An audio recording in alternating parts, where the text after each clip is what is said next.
یعنی بنیادی طور پر نفاق کی دو قسمیں ہیں. ایک نفاق اعتقادی اور دوسرا نفاق عملی. نفاق اعتقادی عقیدے میں خرابی کا نام ہے.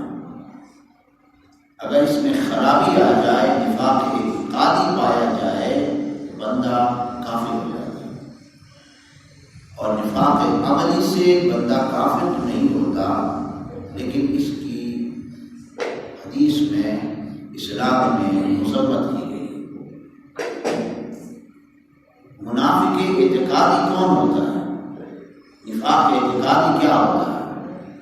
نفاق اعتقادی یہ ہے کہ دل میں تو کفر ہو، دل سے تو ایمان کا انکار ہے، اللہ کا انکار ہے، اللہ کے رسول کا انکار ہے، دین کا انکار ہے، اسلام کا انکار ہے، لیکن زبان سے اپنے آپ کو مسلمان ظاہر کرنا ہے.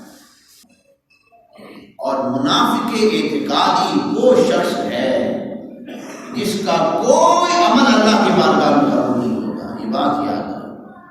نماز پڑھے، نماز سرے سے قبول نہیں ہوتی. روزہ رکھے، روزہ قبول نہیں ہے. یہاں تک کہ آقا علیہ الصلوۃ والسلام کے پیچھے منافقین نے جو نمازیں پڑھی تھی، وہ نمازیں بھی اللہ کی بارگاہ میں قبول نہیں. اور جو عمل منافق کرے گا، عمل صالح، اللہ کی بارگاہ میں وہ قبول نہیں ہوگا.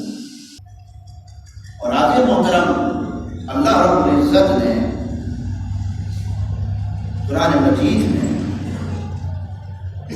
منافقین کی بری خصلتوں کو بیان فرمایا ہے.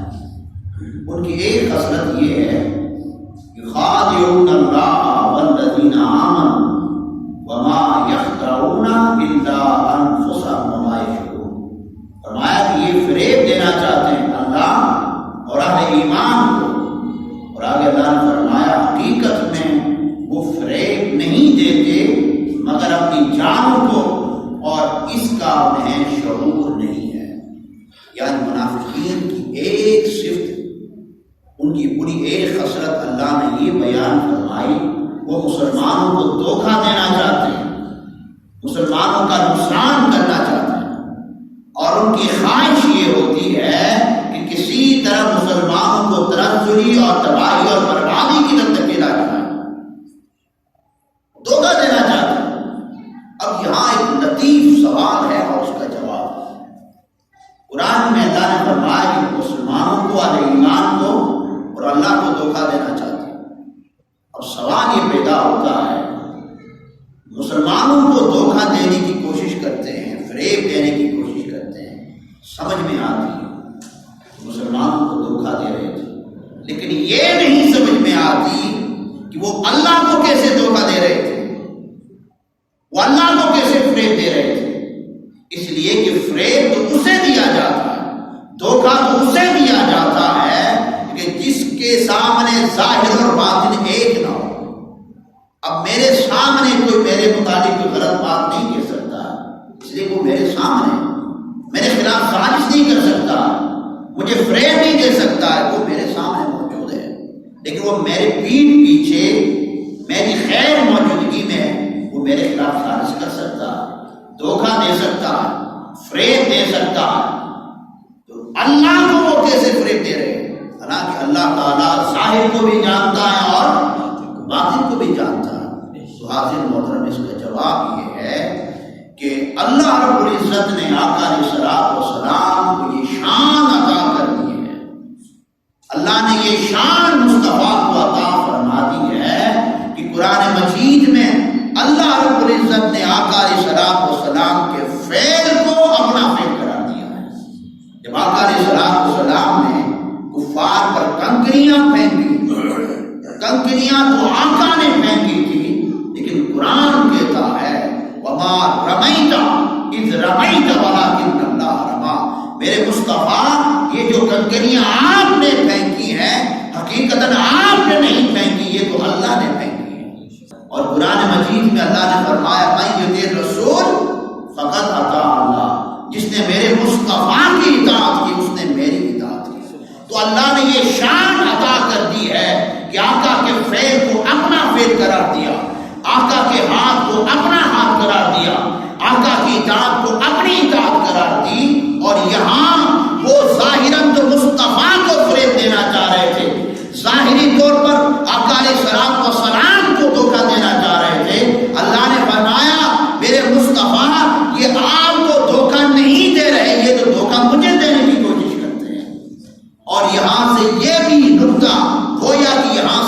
نقطہ واضح ہو جاتا ہے کہ فریب تو آقا کو دینا چاہتے تھے، لیکن اللہ فرماتا ہے کہ مجھے دینا چاہتے ہیں، تو گویا کہ یہ اعلان کر دیا لوگوں جو میرے مصطفیٰ کا نہیں ہے وہ میرا بھی نہیں ہے، جو میرے مصطفیٰ کی بارگاہ میں قبول نہیں ہے وہ میری بارگاہ میں بھی قبول نہیں ہے۔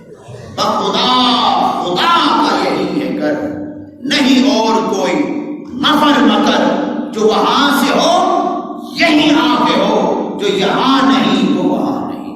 امام احمد رضا نے فرمایا لوگوں اگر اللہ کی بارگاہ میں قبول ہونا چاہتے ہو، اللہ کی بارگاہ تک رسائی حاصل کرنا چاہتے ہو، تو اپنا تعلق مصطفیٰ کی بارگاہ سے جوڑو، آقا کے ہو جاؤ۔ جب آقا کے ہو جاؤ گے تو اللہ کے ہو جاؤ گے۔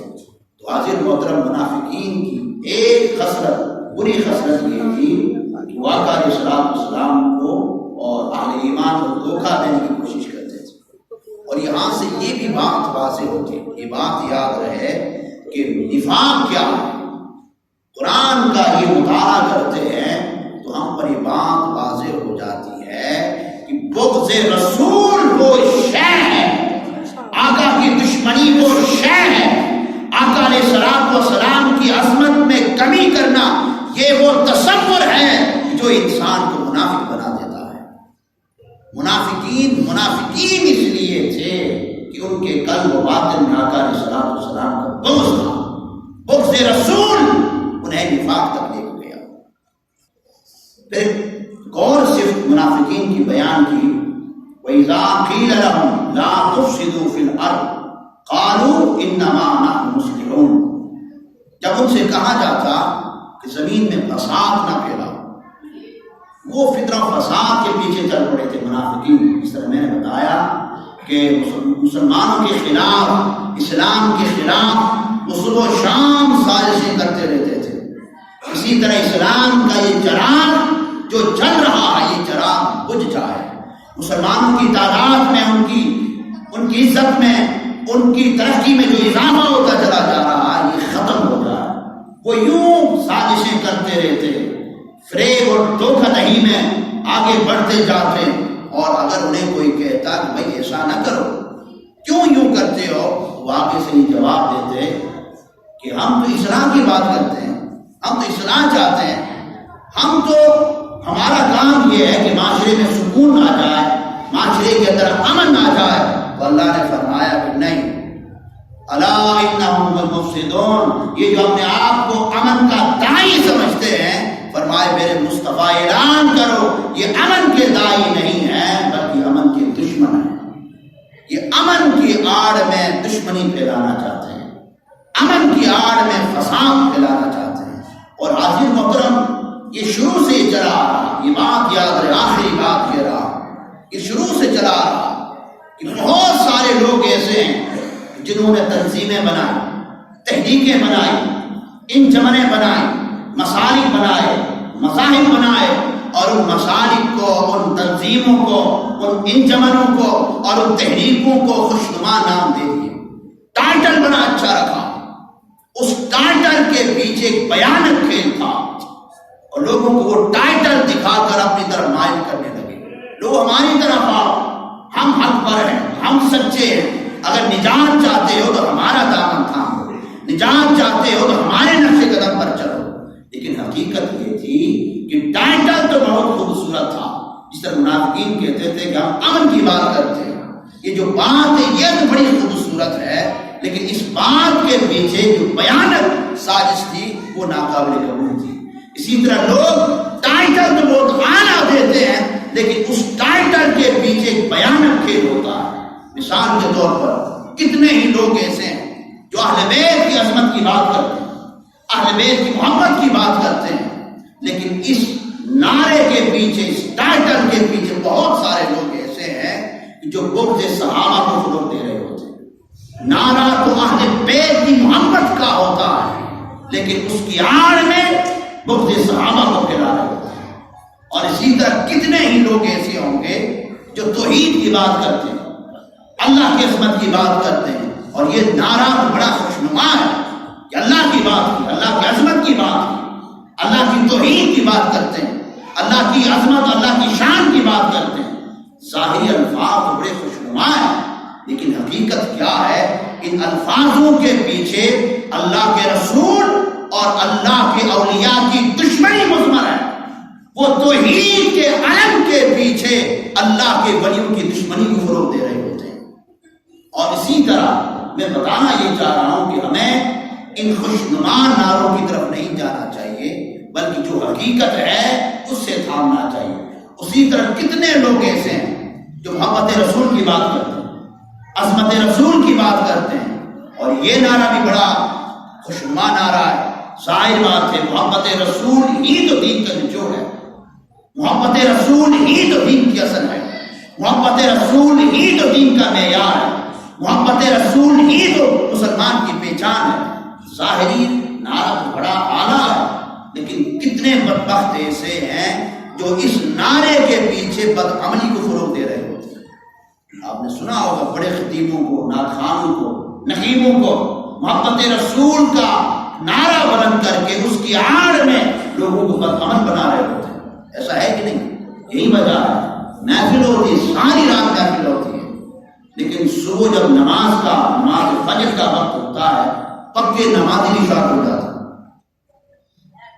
لاکھوں روپے لگائیں گے، لاکھوں روپے لگائیں گے، لیکن نماز ایک نہیں پڑھیں گے۔ یہ سارا کس لیے ہے؟ سارا اس لیے ہے مقدس نعرے کو غلط استعمال کیا گیا ہے۔